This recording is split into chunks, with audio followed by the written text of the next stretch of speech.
When you stand at the stern of Martha, you get a great view of her transom and namesake, the dovetail. The vessel is easily pushed along with very little wake, which is why many modern launches and commuter boats operating in busy harbors have adopted this style of transom. Jenn Kuhn, Shipyard Programs Manager. What really stands out as you look up and over Martha is how low, long, and narrow in the beam she is. That torpedo hull shape glides through the water with almost no effort. This made her popular with the watermen of the 20s and 30s, whose engines had very little horsepower, relying on waterline for speed.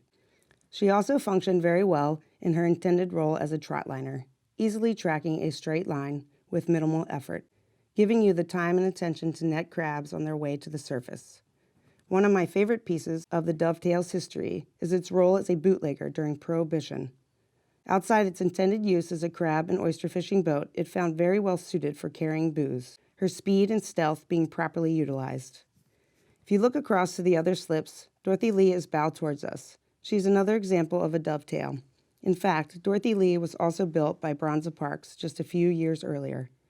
A view of the bow shows her fine entry into the water and offers another view of how slight in the beam these boats are. It's rare to see two boats floating next to each other in a harbor, affording us the opportunity to compare and contrast the evolution of a boat builder's style.